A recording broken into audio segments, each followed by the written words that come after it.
Our guest today started investing in real estate 6 years ago, and he has already snowballed his portfolio to 7 properties. What sets him apart in a competitive market is a rinse and repeat strategy that is perfect for rookies. Listen on to find out what it is.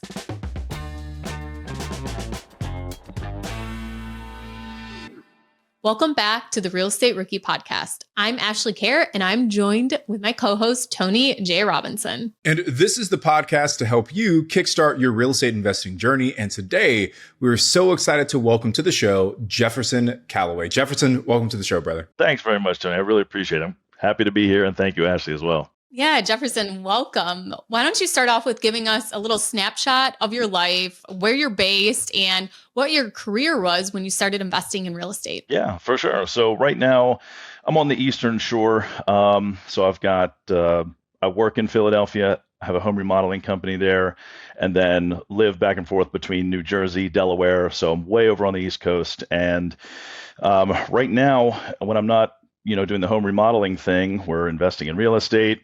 I just use one to make money, one to place the money, and then, just trying to build the portfolio like I'm sure everybody else is now. And why did you decide on real estate? Well, I guess that's the interesting part. I really didn't. I was in the Army when I first started investing. That's kind of how the whole thing got started. I wasn't a homeowner, and I was 29 at the time, 30, right on the brink there. And I was looking for, this was down in Alabama. I was stationed at Fort Rucker as a military officer at flight school for helicopters. And the year before I got out, I was looking for a place to live, didn't want to rent anymore. And a buddy of mine's like, I'm selling my house. And it turns out he was a real estate investor. I didn't even know what that meant at the time.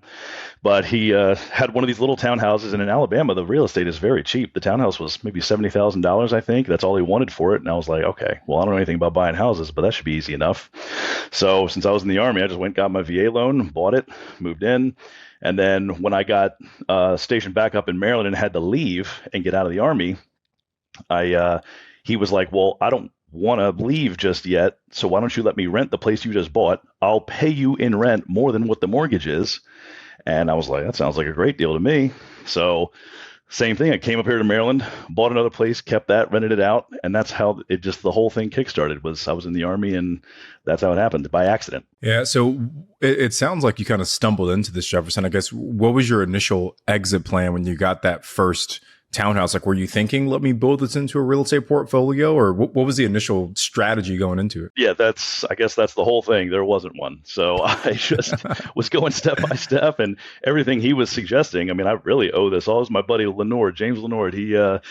He offered to sell the property to me. We didn't use any brokers. We just sat at his dining room table and just talked it out, negotiated, agreed, bought it. So then when I moved out, he moved in, and I was up in Maryland, and he was still down there. That is what accidentally got me into remote investing, because I'm like, all right, now I have to manage this property. But I got it really easy because I already knew him. It wasn't a stranger. And so I accidentally got into remote investing. I was managing the property remotely. I didn't have a property manager. But luckily he was very hands-on as a tenant. He took care of everything himself. We had a bat infestation. I didn't even know that existed. So that was $2,500 to clear all the bats out of the attic and re-insulate and all that. So I learned a lot of good lessons that very first year. And then when he moved out, he first sent me the text, hey, I have to move out. I'm going down south to Pensacola, Florida. That's when the panic started to set in. He's like, look, just go get a property management company. They're all over the place. They'll only charge you 8 to 10%, and they'll do everything for you. And I was like, it sounds too good to be true, but okay. So I did it. And that is really when things started to blow up, because I'm like, all right, I could do this anywhere. So that's kind of how it started. It was by accident, but it was a very happy accident. I just want to ask one clarifying question. So the tenant that you had was also the person that sold you the house? Yep. That's got to be like the world's best like tenant to have. Like, hey, I'm gonna sell you a house and I'm gonna move into it and pay the rent, and then I'm gonna show you how to manage it once I move out of it. That's got to be like the world's best first tenant. I'm telling you, he was like a mentor, the world's best tenant. I mean, it was really everything. I got very lucky that that's how I got my start. Is he looking to rent any homes in Shreveport, Louisiana? Because if he is, I might go back into that market if I can get him as a tenant. He has actually gone on now to invest in big multifamily buildings, and we still keep in touch to this day. So yeah, I don't think he'll ever be renting again, personally.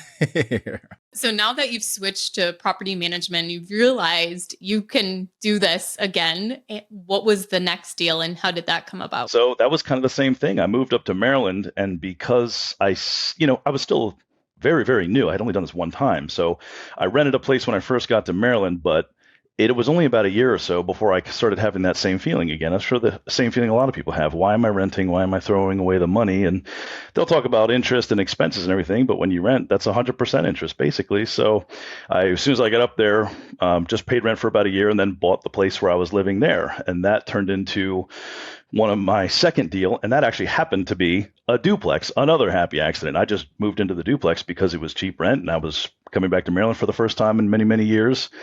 And so now I'm like, all right, now I know how to buy single family, multifamily, small multifamily, but and that same thing turned into a great, what I didn't know at the time, house hack, because I just rented out the bottom and lived in the top. And then I actually rented out a bedroom in the top. So I was really house hacking that thing. I want to know, Jefferson. So it sounds like you're kind of using your primary residence to fuel your real estate investing, which I love because, as you mentioned, it's a great way to kind of get in, low cost. Just give us a quick snapshot. What does the portfolio look like today in total? So I very recently got a seventh. So I personally would have had six, now seven, and that's properties, and they are a very eclectic mix. It's single family, multifamily, all small multifamily. I have one sixplex in Hagerstown that actually I bought as a small multifamily or residential multifamily, 4 units or less, but they didn't know it had 2 units attached to it, a small commercial unit that you could barely even count, and then a nice garage conversion unit. So accidentally got into 4 units or above, 5 units or above. And then now it's 5 or 6 different states now because it was Alabama was the start, and I've gotten a couple more there since then Maryland, and then now I made my move up to this new company that I bought up in Philadelphia. So one there, and then Jersey because it's right next to Philadelphia. So all the house hacking, obviously, if you're living in it, they're all in close proximity. But since then, like last year, there was one in Ohio that we just two in Ohio that we did, because now I'm like, that's one of the best parts about remote investing is that you can go anywhere. If you've always got wholesalers sending you stuff, I'm not relegated to my local area. And I think that scares a lot of people. But once you do it a few times, you realize it's not scary. It's very lucrative. Yeah, Jefferson, we're definitely going to have to get into building teams in all these markets. But I have another question for you as to how were you able to grow capital? Where did the funding, the money come from to continuously keep buying these properties? I mean, in the Army, even as an officer and a pilot, you're still not at the 6-figure mark. That's not why we're in it. Most of us are in there to serve our country. But once I got out, I became an X-ray engineer for a few years, and that was a good living. So I was able to generate a lot of capital. I lived very frugally. I lived in a very, very less than 1,000 square foot 2-bedroom in that first duplex I was telling you about. I've never had to live extravagantly, and so if at the X-ray company, it was not a killing, but I was making 6 figures there. So if I just save, and live very, very frugally, you're able to save up enough to buy 1 or 2 things a year. And the other thing is, as you're aware, if you live in the property, you are offered such incredible terms, lower interest, lower down payments, and you can just get such incredible leverage. I always just wonder, why is everybody not doing this? You cannot lose if you even have, and I'm not a smart guy. Anybody can do that. So that's probably, I guess, why I fell right into it, because it was such an easy strategy. It was a no-brainer once I started doing it. Stay tuned after a break for more from Jefferson. If you're hoping to invest out of state, you will need a team to help manage your properties. Go to biggerpockets.com/property manager to learn more. All right, welcome back to the show. We're joined by Jefferson Calloway. I was actually going to say, I love what you said, Jefferson, because I think it's so unsexy. and it's funny, as you were saying that, our producer's like, this is going to be a great social clip. But I was thinking the opposite. I was like, this is not going to work on social, because what you said is so unsexy yet so simple that people are just going to gloss over and like, oh man, that it's got to be some overnight get rich quick type thing that Jefferson's been doing, and you're just like, dude, I made some decent money. I kept my living expenses low, and I just saved money and put that into real estate. And when you break it down that way, it sounds so simple, right? Right. And I couldn't agree more. And that's kind of, I guess, the anomaly of the whole thing. So I come from bodybuilding, powerlifting, strongman, the strength sports. And it's the same thing there. The stuff that works the best are the fundamentals. No, they're not sexy. Nobody, when they say, hey, they come up to me all the time, what's the secret? What do you do for this? What do you do for that? I'm like, guys, eat a lot of food, train really hard and heavy. It's going to happen. So the simple stuff is not sexy, but I'm here to tell you it works even for not smart people. So Jefferson, as you're looking in these different markets, how are you staying competitive with your offers, and where are most of your deals coming from? Are they even on market deals? Well, there's a couple different strategies. If it's on market, like I do a lot of MLS stuff, but that's because I was only buying in markets where the purchase price to rent ratio makes sense. Alabama, Delaware, parts of Maryland, Ohio. And that's exactly why I choose those markets, because I can work with a local realtor. This is a nice hack that I found. If you work with a local realtor, then that's one of the biggest concerns. Well, I don't know that market. I don't know that market. Okay, you don't have to. Partner with a realtor. They do all the work for you. They know the markets. They'll be able to tell you, yes, do this. No, don't do that. They're not allowed to tell you, if a neighborhood's good or bad, but they can give you all kinds of little hints. And so you just rely on their expertise. They're part of the team. Same thing with local contractors. There's all types of Google reviews and recommendations and referrals. So I bought a lot of these on market because you get all this expertise. It's easy to do. You work with a realtor. They take care of all the paperwork. You don't have to know contracts. They have a title company. And then if you go off market, that's pretty easy too, because it's almost all wholesalers for me. I love working with wholesalers. They're good at talking to sellers. I'm not. So I just let them do that and pay them their fee. So it's been a mix of both. But just to stay competitive, I bought a lot of on market when interest rates were low. And then as soon as they got up to where they are, I immediately was like, all right, this isn't going to work now. So I started looking into creative finance and the pace mortgage movement. So now I've bought subject to and seller finance and combinations of both. And now I can still stay competitive. And I've got the one I just bought in Ohio is 2.25% interest. Cash flows beautifully. So let me ask, because these are two different strategies, Jefferson. You have the on market, you have the off market, and I think similar fundamentals, but slightly different skill sets in the way that you execute on those different channels. So when you're going on market, what resource have you found to really find those good agents in those markets? How are you finding those folks and connecting with them? I mean, I wish the answer were, again, sexier, but it's really about Google. So, I mean, I just love that I can go on and find an agent in that market and then see what other people have said about them. And they don't even necessarily have to be investor friendly. They really don't. They're just they just know the market. All I need to know is how affluent is the area? Is the population growing? Are there Starbucks around? Like all the same stuff we all investors are looking for. And then what will the units rent for? That's the most important thing for, I guess, in my opinion, for a long-term rental portfolio. And will it cash flow, and how much will it cash flow? So I rely heavily on the agents for that. And the best part about it is I have no apprehension about doing that because the seller's paying their commission. You get all this for free. So another no-brainer in my opinion. And I'll shameless plug here, the BiggerPockets agent finder. So if you guys go to biggerpockets.com/agent finder, there are tons of qualified real estate agents in cities all across the country who specialize in working with real estate investors like all of us here on this podcast. So if you're looking for someone, go there. But I want to ask Jefferson about the off market side, because I think for most people, the idea of going on market makes sense. Open up Zillow, open up Redfin, reach out to some folks there. There's like a built-in process for that. But off market, there is no, there's no equivalent for the off market. So what have you found as the way that you're actually finding deals off market? Are you door knocking? Are you cold calling? Are you what are you doing to find good deals off market? Absolutely. So with the new home remodeling company in Philadelphia, I have almost no time. It's very, very busy, 800,000 homes, and they're all 100 years old. So I stay very busy with that. I don't have time to do that. So wholesalers. They're another member of the team, as I say. So you got your realtors and then the wholesalers. They are just happy as a clam to send you deal after deal after deal. My email, my Facebook Messenger, just full every day. What about this deal? It's in this market. It's this price in this house. And they'll ask you your buy box. I tell them I only want creative. Don't send me anything that's over 400,000 or that's in Toledo, Ohio. You tell them whatever you want, and they just flood your inbox, which is a good thing. Most people don't want a bunch of sales solicitation, whatever. I do, because I used to buy on MLS, like you said, but now that I'm mostly off market, they do all the hard work, everything you said, door knocking, mailers, flyers, talking to sellers. They do all of it. I pay them their whatever $5,000-$10,000 fee, and I get a beautiful property that's already has all the heavy lifting done. So I always just try to find a wholesaler and then get on their buyers list and then just get constantly pitched. And I take my pick about if 1 in 100 is good, okay, that's fine. I get about 100 a week. So it's easy to find deals that way, in my opinion. And Jefferson, how are you finding wholesalers in these markets? A lot of Facebook groups. So there are so many, as it turns out, every single market, a lot of nationwide Facebook groups, and they're spamming constantly. And what I actually like about the Facebook algorithm is, as you guys already know, whatever you click on, whatever you pay attention to, they give you more of that. So now every morning when I wake up, inadvertently, I'm just getting spammed with deal after deal after deal after deal.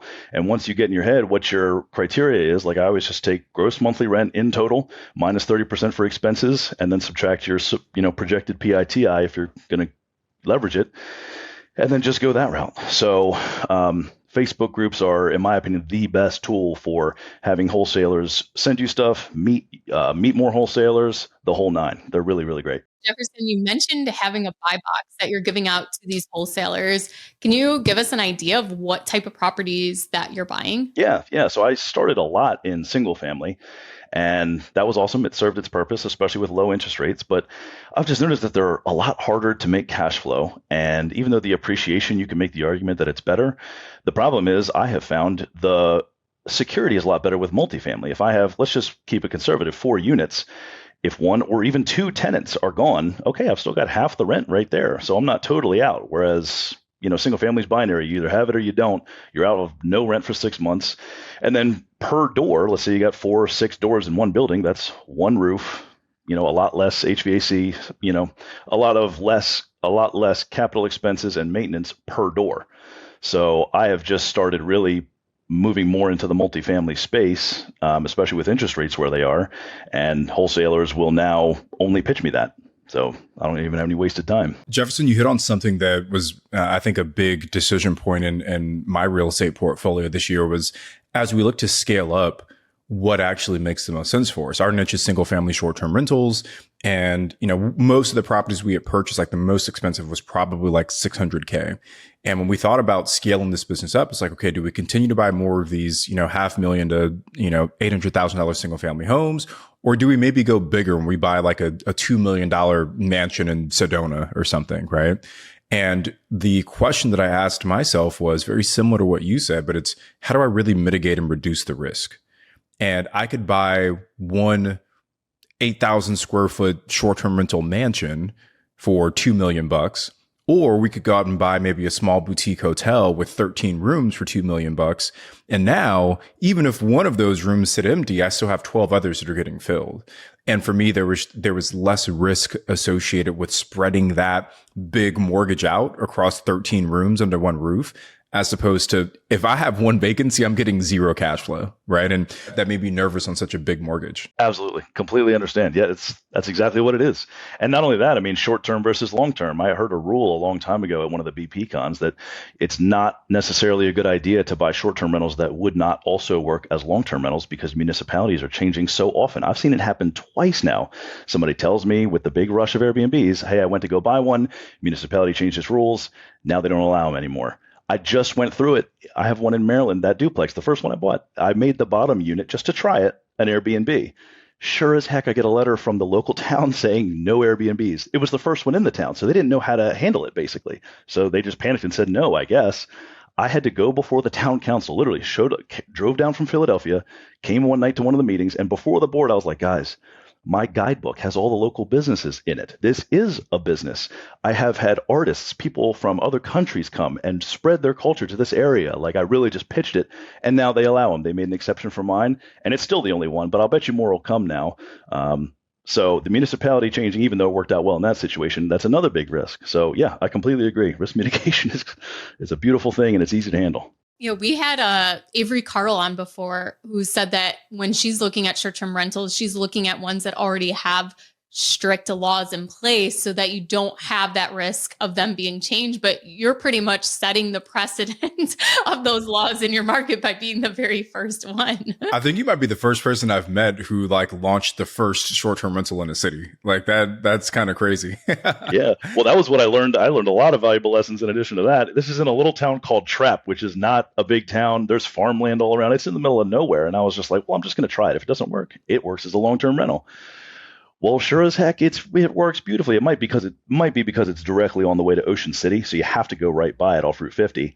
But in general, you can make an Airbnb work if you make it unique enough anywhere. And yeah, you're exactly right. I think as of now, I thought I saw one or two more pop up. Well, are there any other places to stay? Because I have 2 Airbnbs in a very small town. But it works because there's only one hotel that's discussing and everybody hates. There's nowhere else to stay. If you're coming to visit family, if you're going to a wedding, if you're visiting people that are in the nursing home or the hospital that's there. So is that town kind of anything like that where there's not other options? Yeah, a little bit. But on either side of it are Cambridge, Salisbury, and Easton. And those 2 areas are very affluent. So I think probably more often what I'm getting is people that don't want the hotels, because there are a lot of them, but it's highly populated. It's a very affluent area. They have a lot of events, like when Ironman, the big bike race, comes through, and there's a lot of other stuff like that. I'm sure all those hotels are completely booked up. Plus, we all know, myself included, I'll always go to an Airbnb before a hotel. I get to see a new place, get to see how somebody else runs their Airbnb. They're so unique. It's awesome. I don't know why anybody would choose a hotel. So that could be part of it. Yeah. Room service. That's true. Good point. I mean, I guess you have DoorDash now, so True. Very true. Yeah. It's really the same. All right, guys, we have to jump for the final ad break, but we'll be back with more from Jefferson in just a moment. Okay, let's jump back in. Well, Jefferson, one of the things you mentioned was that, you started focusing on the small multifamily because the cash flow on the single families it became a little bit more challenging as interest rates elevated, things of that nature. And I think that is a kind of a ongoing debate in the real estate investing community is what's more important? Is it cash flow today or is it equity growth and appreciation for tomorrow? So as you've kind of built your portfolio out, how have you approached that decision of cash flow versus appreciation? That is the question. I go to BPCon every year. It's my favorite place in the whole wide world. And every time they have a workshop about it, people are talking about it. And I have seen investors try both things. I listen to David Green all the time, and he's got all these high-end properties. He makes some Airbnbs. I'm sure you guys do that too. And that's you're guaranteed wealth in that case. The only challenge, I guess, is how to make it cash flow. You have to either do something creative with it, get a really great deal. But I have noticed that all of the guys that do a lot of cash flow only plays, low purchase price properties, low purchase price areas that cash flow really well but have lower appreciation. The only way to make that really work long term is to just buy a whole slew of them. I see Tom Cruise, not the actor. There's a Section 8 guy that I follow all the time for years. Tom Cruise, he does pitches Section 8 all the time. And it works for him with cash flow because he's got 500 of them. But it is my opinion that balancing the two, and I can only speak for rookie investors, but balancing the two is really the way to go. You can find areas very easily, in my opinion, like Maryland, Delaware, Alabama have lots of markets that are 1 to 300,000, and the rents are still, 1,500 to 2,000 per unit. So I think it's easy to find both, and I think that's absolutely the play. Like my portfolio as of this year crossed a big milestone in equity, and that's because I didn't choose the lower income areas, but it still cash flows relatively well. And I think that's the perfect balance. I myself would never go for anything other than that because you want to build wealth, but you also want to eventually one day quit your job and retire on the cash flow. So yeah, I agree with you. And it's taken me a long time to make that realization. So kudos to you for knowing sooner than I did. But at first I was all about cash flow because I just wanted to reach that monthly goal that I was striving for of cash flow. But then, I realized that, I could sell one of my properties and I could make, based off of the appreciation and the equity pay down, more. It's just like that delayed gratification of okay, hold on to a property, hold it for 3 to 5 years, and then go ahead and you can do a 1031 exchange and do the stack method, or you can just pull that capital right out and, there's your cash flow that you could have gotten on another property over time, just one chunk of change. So, and I think it's a lot easier to invest right now in today's market if you're looking for a mix of both instead of just really striving for an extremely high cash flow, which is getting harder and harder to get. But as far as your equity milestone, as to how much equity do you want to have that you're going to kind of reach and then maybe sell it all? So true. Yeah, I couldn't agree more. I think it's, and I've heard a lot of other higher level investors than myself talk about it. The whole like cash flow within the first 5 to 10 years, I have found most agree. Quitting your job and living off the cash flow, it's not realistic. I think you have to really build a certain size portfolio before you realize that's not a thing. It's just not. You can invest in something really creative, large, and expensive, maybe, but building the portfolio the way most people do, equity is the play. Wealth, the long-term wealth and appreciation is the play. The cash flow maybe in a decade or 3, but that's not really what it's for. I have always said in the last couple of years now, make your money, find a way to make active income, your job, own a company, business. Real estate's where you put the money to let it grow, like a stock market or something. It's not meant to make you money. It's meant to be a store of value and a growth of value. Make the money here, put the money there. And that's just my opinion, but I feel like a lot of the higher level guys, that's what I'm hearing from them. So I think too, when you look at a lot of people who are pitching that they, I just have rentals and they're just a real estate investor. And it's like, wow, if they did it, I can do it. But also a lot of them have coaching programs. They have different income streams. Like Tony has a management company for all his short-term rentals. I have a property management company where I'm getting income off of that. So like there are other ways to stay kind of in the realm of real estate and to be a full-time investor, but then have these little kind of, not side hustles, but these comparable businesses that work along with being a real estate investor. And Jefferson, you mentioned in the beginning that you have a home remodeling business. And I'm sure that has come in handy in your real estate investing. Yeah, it absolutely did. And I actually didn't even think about that. That's a good point you just made, because even if you can just do real estate, is that really the best thing? Is that really the fastest way to grow? Because if you can make a lot more with a business and an active income stream versus just living and reinvesting, dividends and rent, probably shouldn't do that. But so that's a good point. But yeah, it's the synergy is crazy. I can walk into a home now being a general contractor in general. It's more of a marketing agency because we sub out a lot of HVAC and stuff that we can't do. But the point is, yeah, walking through a home and not having to rely on somebody else's expertise and opinion for what needs to be done for value add type stuff. What problems are you going to run into? What maintenance and CapEx are you most likely to run into in the next few years? Hugely valuable. Plus, it's lucrative. It's such a great business to be in. I wish I discovered it years ago, because I could have gone a lot faster in the investing side if I had known how much these contractors are making out here. So it's really been an awesome synergy to the real estate. Yeah, I think finding that balance is super important. Like we interviewed Olivia Tati on the podcast a couple of years ago now, but she house hacked just like you did, Jefferson, and she was able to keep her living expenses super low. She was an engineer working at Chevron with the 6-figure salary. And with the money she was saving on the house hack, I think she had like 1 or 2 other rentals that she kind of like you moved around and turned her old primary residence into LTRs. But she then launched a design business where she was consulting on design for real estate investors. So she had the passive income from her portfolio, plus the money she was saving from the house hack, plus the active income from the design business. And when she added all of those things up, she's like, well, hey, this is actually enough for me to sustain the lifestyle that I want to live. And then she made that leap. So I couldn't agree more. I think sometimes people put too much pressure on just the cash flow when really it's like, hey, can we add some additional streams to make that leap a little bit easier for ourselves? Absolutely. I think if you have a portfolio that's any significant kind of size and you just never have to come out of pocket for big expenses, unexpected stuff, roofs, HVAC systems, your cash flow covers all of it, then you're doing pretty well. You're doing fine on cash flow. It does not need to just be a whole other separate large income stream. It doesn't have to.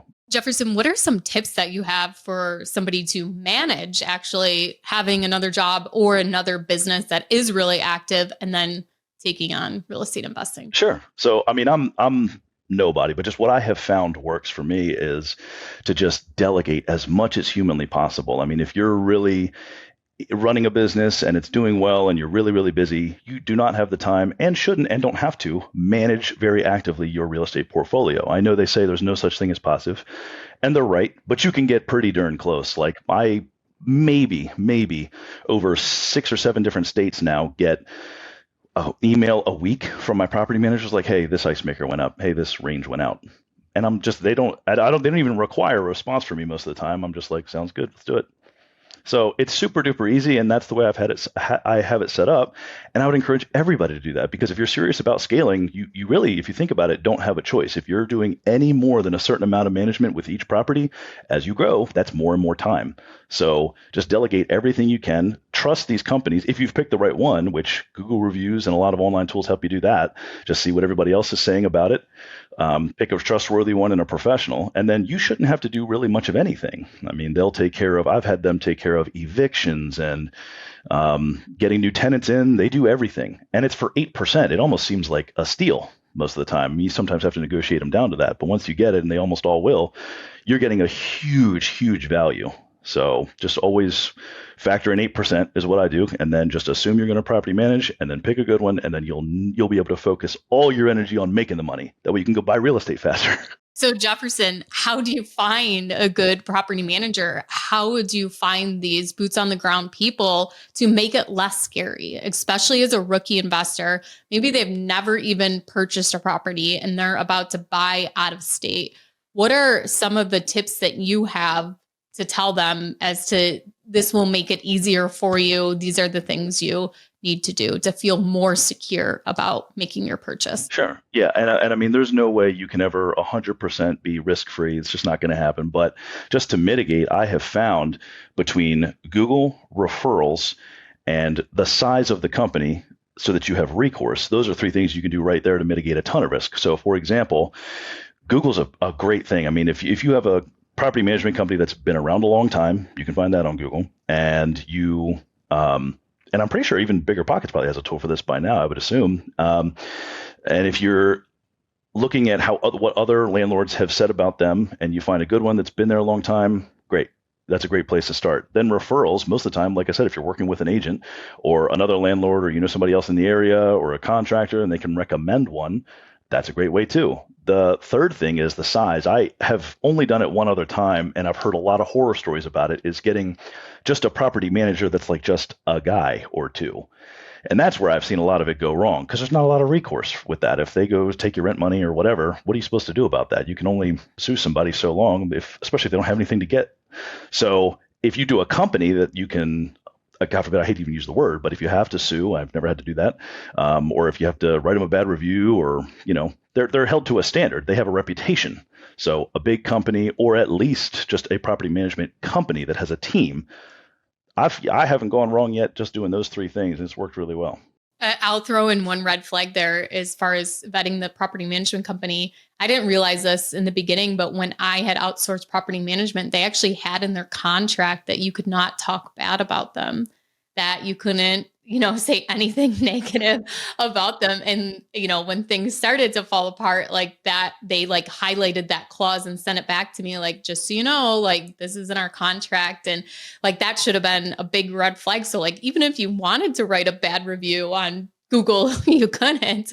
But yeah, so I think when you're managing out of state, could you just give us a little, maybe by the month, of what you're actually doing, maybe as the asset manager, or, what are some of the tasks that you're still taking on, and maybe how many hours a week is that actually taking you with having these property managers in place? Very, very little. I mean, literally an hour or less per week. But I think that is a personal preference thing. Like I said, if your business is doing well and you're very busy with it, there's almost nothing I can think of that would happen from my neglect that would cause a big issue. I purposefully just delegate every single thing. Like if I have a tenant or the local township reach out to me because I'm the owner of the property, I immediately forward it directly to the property manager. Can you take care of this? Or at the upstairs unit at the Trap property in Maryland, I had a tenant reach out to me. They got my number somehow and like, hey, there's a couple things we need fixed. I'm like, no problem. I'm on it. Took down a list, sent it right to the property manager. So I just literally on purpose don't do anything. And that's just because I foresee if I keep growing this way, it's not going to be possible to dedicate a lot of time per property. But I know a lot of people are not like that, maybe not comfortable with that, and that's fine. They, to each their own. If somebody wants to be more hands-on, it doesn't make sense to me, but it doesn't have to. Who am I? So just my 2 cents. I love the strategy, Jefferson, that you've taken to automate, I guess, the majority of your long-term rental management. And we talked earlier about the whole debate of cash flow versus equity. So if you look at your portfolio, how much equity do you have currently, just ballpark? And then how much cash flow do you think you're producing on an annual basis or a monthly, whatever is easier for you to calculate? Yeah, absolutely. So that was the big milestone I was talking about earlier. I probably put down an average of like, I don't know, I guess between some of the ones I have bought straight up from wholesalers and the ones that I've used owner-occupied loans for, like 15%, 20% maybe on average. But that back in March was when we crossed the $1 million mark for the total value of the portfolio in equity. Congratulations, man. Thank you very much. Appreciate that. But that's the whole thing. Cash flow wise, I would say, just as a ballpark, because I haven't looked at the account in a while, but it seems to be in mortgages and expenses somewhere in the vicinity of 12 to 14,000 a month, and then the actual income is like 18 to 19,000 a month. So I usually am ended up netting $4,000 to $5,000 a month from the portfolio, and like I said, that's not really anywhere near what the business side will do, and that's why I don't rely on that active income. It's all just stays there in case I got to replace a roof and all this other stuff, which I have to do all the time. So don't rely on the income or the cash flow, and you should be in good shape. But we're still talking about, almost 50 grand a year in cash flow from an hour or two a week of your time, which is a pretty incredible return for the amount of energy that you're putting into it. Not to mention the fact that you've got 7 figures worth of equity, which you can now potentially tap into to help you buy your next deal and your next deal and your next deal. And then this compounding starts to happen where each subsequent deal becomes easier because you've got the capital, right? You've got more access to debt to help you purchase these properties, and it all starts to stack from there. So you say it with a calm and cool demeanor, Jefferson, but it's an amazing accomplishment, man. And then you will have to quit your job because you're going to have to spend all your time trying to figure out how to save in tax. Yeah, no, that's a great point. Luckily, in my normal style, I've delegated that to the CPA, and he did a great job with it last year. So even that gets tasked out. Well, Jefferson, to kind of wrap us up here, tell us real quick about your latest deal and then what's next for you. Yeah, for sure. And this is a really great one because I learned some very difficult lessons on it. I mean, that's why I'm here. I'm still a rookie. I still learn all the time. That's part of it. So this most recent deal, when I ran the numbers on it, I always check what HUD, the local housing authority, considers to be fair market rent. I just HUDuser.com, and it'll show you with all their data that they research that they do what fair market rent is. And I know that the housing authority for Section 8 usually uses that. And so I don't really ever go with Section 8. I've done it a few times, but I always say, okay, if I can't get this in rent from the general market, I always know I can call the local housing authority, who has this enormous waiting list of Section 8 tenants. I can always just fill out one of those and get exactly what that market rent says. Well, I bought it fully occupied except for the unit that I was living in, and it was a triplex in Jersey. And because Jersey is so tax heavy and expensive in general for a lot of reasons, the closing costs were almost double what I thought they were going to be. I thought I'd be 20 grand into this thing and that would be the end of it because it's owner occupied. Well, it ended up being more like 40 and some change. So that was a lot of liquidity at one time that I really wasn't ready for, wasn't happy about. And then as it turns out, the property was very low rent. I mean, there was market rent in that area is about $1,650 per unit. And I know my mortgage would have been about $2,900 or so. And I think it would have the total rents would have been like $4,600. So it wouldn't have been a home run in cash flow, but I know Jersey appreciates very well. The first duplex I ever bought there in 21, bought it for $220 and it's now worth like $360. And that was 2 years ago. So I know Jersey appreciates well. And I was like, fine, this will be an appreciation play. So I did it, and the rents are very low. You can't increase them very much at a time. Not that I'd want to. I'm always trying to be fair, and I look out for people. And as of now, I've gotten rents to where I think it's a thousand, and then 1,250. So I think it brings in 3,250 on 2,900. And if you know anything about maintenance, capex, expenses, stuff like that, that's not cash flowing. I'm actually coming out of pocket a little bit, and so I just am over time going to bring them up to market rents, and it will eventually be a good deal. But I like it because I think this is a great testament to other people that are maybe considering getting into real estate but are sitting on the sidelines. That to me is a big mistake. That's a wrong move. I probably shouldn't have done that. All this liquidity blown just to be still coming out of pocket every month. But I'm making it work, and in a couple of years, probably my next year, it'll be cash flowing. It'll be a great appreciation play. It'll turn out to be a great deal. And I think that's the case with a lot of real estate. Time can turn any deal into a good deal. And it's very forgiving, this industry. So you shouldn't be afraid to get in, because even if you make a mistake, just weather the storm and you will be fine in the end. So that's the gist on that one. I think it's a good message. Well, Jefferson, thank you so much for sharing your journey with us. We've really appreciated having you on and taking the time to share your story, and also to give some great advice for others who are starting their rookie journey into real estate. So we're going to link Jefferson's information into our show notes, or if you're watching on YouTube, our description. If you haven't already, make sure you are subscribed to our YouTube channel, because we are almost to 100,000 subscribers, or as my 7-year-old would tell me, they're subs, to call them. Isn't that the correct lingo? But we've really appreciated the rookie community and how you guys come together and connect in the Real Estate Rookie Facebook group and on YouTube. Hopefully we'll have some more exciting community ways that you guys can reach each other. I'm Ashley and he's Tony, and we'll see you guys next time on Real Estate Rookie.